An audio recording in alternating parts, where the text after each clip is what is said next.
নববর্ষের সবাইকে জানাই অনেক অনেক শুভেচ্ছা।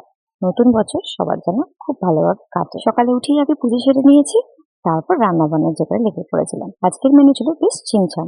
নববর্ষের সন্ধ্যাবেলায় দুজনে মিলে বেরিয়ে পড়েছি মেলার উদ্দেশ্যে। আজ যে মেলায় যাচ্ছি সেটা হচ্ছে অসীমের গ্রামের বাড়ির খুব কাছাকাছি। চলে এসেছি আমরা মেলাতে। এই মন্দিরকে কেন্দ্র করে কিন্তু আজ এই মেলার আয়োজন। অসীমদের গ্রামের খুব কাছেই হচ্ছে এই মন্দির। অসীমের ছোটবেলাকার স্মৃতি রয়েছে এই মন্দিরটি জুড়ে। বাবা মহাদেব পূজিত হয় এই মন্দিরে। আজ এই নববর্ষের দিন বহু মানুষের ঢল নেমেছে এই মেলাকে কেন্দ্র করে। এই মেলাটির আরেকটি মূল আকর্ষণ হলো বাজি পোড়ানো।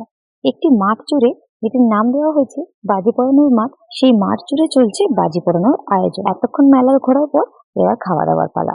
প্রথমে নিয়ে নিলাম ফুচকা, তারপর চপ, পকোড়া, আর বাড়িতে গিয়ে খাওয়ার জন্য পেটাই পরোটা। এবার বাড়ি ফেরার পালা।